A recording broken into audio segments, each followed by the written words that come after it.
In a video I made 2 years ago, I mentioned how one of my biggest gripes with the Jujutsu Kaisen is Akutami-sensei's handling of Jujutsu as a power system. Well, I'm finally revisiting that point. So, as the series progressed, I found myself disliking Gege's handling of cursed energy, and by extension Jujutsu as a power system, more and more. My gripes with it can be grouped into 2 categories. The first is how cursed energy was handled from a world-building and narrative/thematic standpoint, while the second has primarily to do with the implementation and portrayal of it. In this video, I'll be expounding solely on the first category by going over 5 main issues I personally have with regards to the world building and thematic elements of cursed energy. Let's get into it. First and foremost, let's start with the most fundamental aspect of cursed energy. Cursed energy is a kind of spiritual energy that is created by people's negative emotions, solely by their negative emotions. Fueled in this way, this inherently nefarious and malicious force flows in excess from non-sorcerer humans, and empowered by their collective fear, hatred, greed, and envy, coalesces to manifest equally nefarious and malicious spiritual entities inherently hostile to humanity, namely curses. My question has for the longest time been, if there is such a thing as cursed energy, and by extension cursed spirits, why isn't there such a thing as blessed energy and blessed spirits? If cursed energy is an inherently malevolent force, blessed energy would be its counterpart, an innately benevolent force that could manifest and give life to entities that are the manifestations of positive feelings and emotions such as love, compassion, kindness, faith, and trust. Why are these emotions intrinsically incapable of producing spiritual power? I've thought about this for some time now, and my best rationalization is that Gege interprets the world of JJK as inherently having an evil, or at least a negative, slant. Throughout the world, negative emotions are simply far more abundant and persistent. Positive emotions come and go. They are innately transient. No one can stay actively happy throughout a whole day after all. But negative emotions such as regret, envy, and anger can simmer for days, weeks, years, and even whole lifetimes. They always persist just under the surface, gnawing at our hearts and minds like termites in a tree, hollowing us out until we're just husks of what we once were. Dark stuff. It also doesn't really work as a proper explanation. Even if this were the case, even if the world as presented in JJK was an evil and cynical one with barely any redeeming qualities, and even if truly positive emotions like happiness or love were seen as just transient bright spots flecking an otherwise miserable and dreary canvas that is the human condition, there would still be no reason why positive emotions, those benign manifestations of the human soul and spirit, should be incapable of being harnessed for the purpose of manifesting supernatural effects. As in, even if this blessed energy was far less potent and more difficult to harness, it should at least be conceptually viable. There should be a blessed spirit of love of your significant other or your local sports team that should be capable of manifesting when they win a big match. They might be far weaker and rarer than their conceptual opposites, namely cursed spirits, that's fine, but they should nonetheless at least have a place in JJK's world. An excellent showcase of cursed energy's malign nature is the fact that, by itself, it is incapable of producing an inherently positive effect, such as healing. And in order for this negative force to be able to produce a positive effect, it needs to be multiplied by itself to create reverse cursed energy capable of healing and regeneration. Keep in mind, this isn't the ontologically separate concept of positive energy I've been talking about here. It doesn't really exist as its own thing, but is merely an advanced technique and application of cursed, i.e. negative, energy. The logic is that multiplying a negative with a negative provides a positive. But this, in my mind, makes it all the more jarring that a positive polarity of Jujutsu doesn't exist as its own thing. The fact that this notion has never been touched on, and the fact that Jujutsu as an art is fueled by an essentially inherently malevolent force, is a big world-building oversight that carries with itself a bunch of downstream consequences, which bring us to my second major critique. Jujutsu sorcerers should realistically be far worse people than the scum they've already been largely portrayed as. Now, they don't need to be evil or malicious per se, as much as they need to be far more broken and dysfunctional than they have been shown to be. Don't get me wrong, the series has done an excellent job of portraying that those sorcerers actually trying to do their duty of protecting civilians from curses have it quite rough, to say the least, and carry a great number of scars, both physical and psychological, as a consequence of the perilous and at times traumatizing work they do. That's not what I'm talking about. I mean that their very aptitude for and implementation of Jujutsu as an art should have severe implications and consequences for their mental well-being. As in, shouldn't those sorcerers particularly susceptible to negative emotions be the most powerful ones? If Jujutsu is fueled by cursed energy, and cursed energy is fundamentally tied to the most extreme of negative emotions, you'd imagine that those sorcerers most susceptible to such emotions would have the most potential power-wise. Instead, it's been explicitly established that a Jujutsu sorcerer's innate capacity and talent for producing cursed energy have nothing to do with their proclivity towards negative emotions, but simply their inherent talent for the art of Jujutsu, which exists as its own category. Okay, fair enough, you can have a happy-go-lucky personality and just have a superb talent for the channeling of the supernatural essence and power of your deepest and darkest passions and sentiments. A bit thematically incongruous in my eyes, but fair enough. One's own predilections towards or susceptibility to negative emotions has nothing to do with one's ability to channel them as a supernatural force. Fine. Still, you'd imagine that channeling cursed energy for a long time, or past a certain level of output, would render the happiest of go-luckiest of sorcerers mired in fear, doubt, anger, depression, or whichever negative emotion they are personally most susceptible to, even if in general that emotion doesn't normally rule them. Yet it doesn't. Harnessing this malevolent supernatural source of physics-breaking power comes with literally zero consequence by itself. Again, from a world-building and thematic perspective, it just feels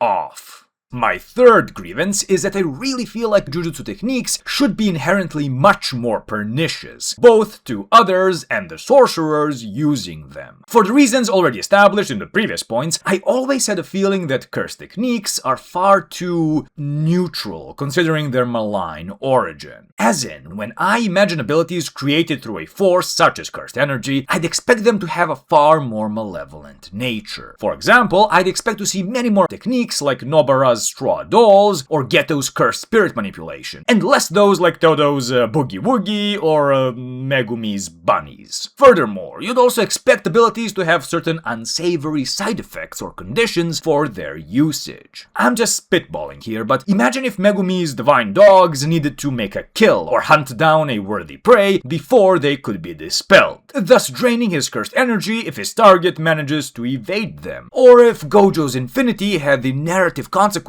of also making him unable to truly connect to and find emotional fulfillment in other people. Not because he's the strongest and therefore isolated at the top, but as a direct consequence of his infinity, which he keeps always active, making it so that no matter how close someone got to him, they'd never be able to actually truly know, understand, and love him, because of both the physical and emotional infinity between them and him. Let's now move on to the fourth point. Binding vows make very little sense in the context of Jujutsu as a power system. Binding vows are supposed to be contracts that a sorcerer can make either with oneself or another person, agreeing to certain rules and limitations in order to gain something in return. This can entail anything from limiting oneself in one aspect, such as Nanami does with his cursed energy output while on the clock, to then gain more power than he'd normally be capable of while working overtime, to facilitating the fulfillment of the terms of an agreed upon contract, such as in the case of Kenjaku and Mahito agreeing to heal Mekamaru's, or rather Kokichi's body, in return for him working as a double agent and feeding information to them. Now, if cursed energy was an inherently neutral force and or a manifestation of one's willpower, this kind of give and take would absolutely make sense. As it stands, cursed energy is neither an inherently neutral force nor a direct manifestation of one's willpower. Do you know what is both a baseline neutral force and a manifestation of one's willpower? Nen. And in the context of Nen, limitations and pledges make complete sense, both mechanically and thematically. Nen, being a manifestation of a person's willpower, allows a Nen user in Hunter x Hunter to willingly put themselves in a disadvantageous position in order to gain something in return. This can be either because they want to specialize themselves for a specific task, or because a particular ability is simply too much for an individual and requires limitations and pledges in order to manifest in the first place. For the former, think Kurapika limiting the use of his chain jail solely to Phantom Troop members, while for the latter, think of the multiple conditions Chrollo must fulfill in order to steal someone's ability. Limitations can be made even more powerful with pledges, such as again Kurapika pledging that he would die should he ever use chain jail on anyone who isn't a PT member, thus successfully creating an essentially unbreakable chain against a very specific group of individuals. An ability with self-execution as a pledge could have only been created if Kurapika was actually fully willing and prepared to die in order to achieve his goal. This kind of pledge is also incredibly rare in Hunter x Hunter, since the majority of characters in World simply wouldn't be insane and, quite frankly, miserable enough to ever opt for such a self-destructive pledge. For me, it simply makes very little sense for cursed energy to function as the facilitator of JJK's equivalent of conditions and pledges that are binding vows. Narratively, you'd be hard-pressed to come up with an explanation as to why what should be a malevolent force like cursed energy is so efficient at facilitating completely neutral give and takes. And mechanically, it's borderline impossible to account for. While with Nen, which is an extension of one's willpower as established, making a promise to yourself and then sticking to it makes sense, this simply can't work with cursed energy. Who or what facilitates these vows? Who or what would have punished Kenjaku had he broken his promise to Mekamaru? This aspect of Jujutsu was never really explored, and as it stands currently, it doesn't make much sense. Considering Jujutsu's world building, binding vows should, in my opinion, have been facilitated by a specific category of innate techniques, cursed objects, or curses. Not exactly like this at all, but think how in Chainsaw Man people make contracts with specific devils which require them to sacrifice something in order to borrow the power of the devil in question. Imagine that, but generalized, so that a specific category of curse objects, or techniques could serve as a facilitator of a vow or contract. Something along these lines would, I believe, be congruous with and fit Jujutsu Kaisen's darker setting rather well. Now, since I am primarily a Hunter x Hunter channel, I won't press or linger on this point since I'm fully aware of how it could look, but I really must say that it feels like Akutami-sensei was inspired by Togashi-sensei to implement this kind of feature in his work, but hadn't completely thought through how it would interact with his pre-established world building. Or it's also entirely possible that he chose to implement it simply because he valued its potential for creating interesting plot elements and composing exciting battles more than the discrepancy it would create world-building wise. All in all, I have much stronger feelings on how binding vows were handled throughout the series than I do with their existence. But that would A, be beyond the scope of this video, since going into that would fall squarely within the territory of implementation and portrayal, and B, it would require manga spoilers, and I've gone out of my way to make this video anime-only friendly. Since they are linked, let's put a bow on points 1 through 4 before moving on to the final one. Despite its dark origins and its potential to reflect the equally dark setting it exists in, cursed energy is treated like any other power source in any other anime, in such an uninspired way, to the point that I really think it fails in garnering a proper identity of its own, despite all the elements of a thematically great power system being present. The fifth and final point is the most subjective one, hence why I've left it for last. Lack of systematization. See, I like it when power systems have a structure, of any kind, really. Naruto, for example, has a rather simple power system, but gets decent mileage out of it despite that. While this isn't everything, and I won't get into rigorous detail here, the basics of Naruto's power system are ninjutsu, taijutsu, and genjutsu. While a shinobi should preferably be trained in and have an equal mastery of all three, such as Itachi, there were many who, either because of pure talent or sheer necessity, were specialists in a single jutsu category, e.g. Sarutobi for ninjutsu, Lee for taijutsu, and Kurenai for genjutsu. To briefly speak to ninjutsu specifically, each shinobi usually has an innate affinity for one or two of the 5 elemental nature transformations of fire, wind, lightning, earth, and water, with each of these 5 basic elements having one element it is strong and one it is weak against. Then, to build on that, some shinobi born with a Kekkei Genkai, i.e. a bloodline limit, have access to an emergent elemental nature which is created by combining 2 different nature transformations, with, for example, water and wind creating ice release, and earth and fire creating lava release. As you can see, nothing too complicated nor overly well thought out, considering how imbalanced genjutsu should be, but just the fact that a character's strengths and weaknesses were directly informed by an overarching power system of categories and mechanics made it really interesting for an introverted kid with a hyperactive imagination to think about. I remember I'd spend hours on Narutopedia listing through the various character entries and trying to guess what elemental affinity they had, or thinking about how certain matchups would play out were they to occur. I was goddamn power scaling in primary school.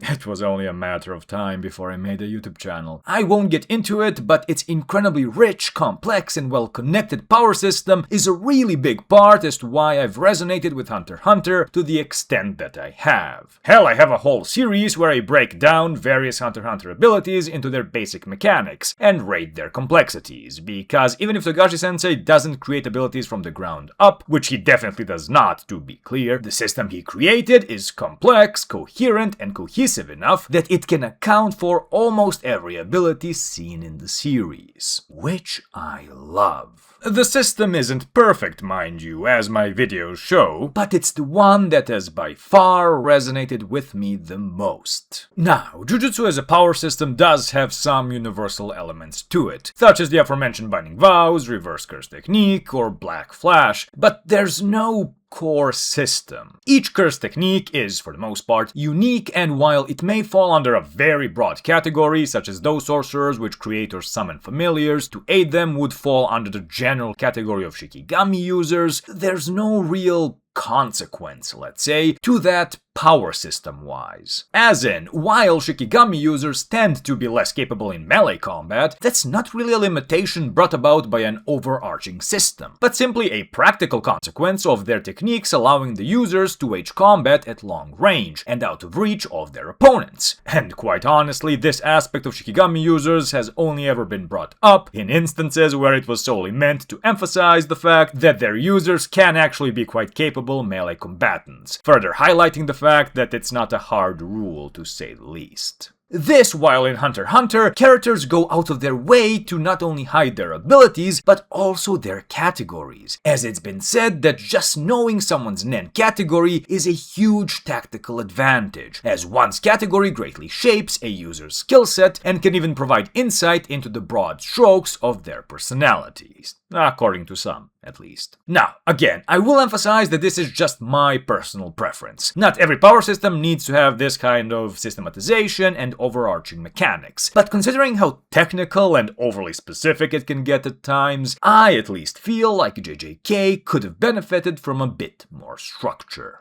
I wanted to make this video a while ago, but with the anime out and Modulo going strong, I decided this was the most, optimal time to do it. By the way, that opening slaps. While non-Hunter x Hunter videos usually get next to no views on the channel, there seems to be a decent enough overlap between JJK and Hunter x Hunter fans, making me cautiously optimistic about this one. Speaking of, while it is a bit on the older side, feel free to check out the aforementioned video I did critiquing the decision to kill off Geto in favor of Kenjaku. My delivery is a bit, meh, but I think it holds up. Before closing off, I'd very much like to thank the thinkers and overthinkers for going the extra mile in supporting the channel. As always, thank you very much for watching, your feedback is always appreciated, subscribe if you like more content like this, and I'll see you in the next one.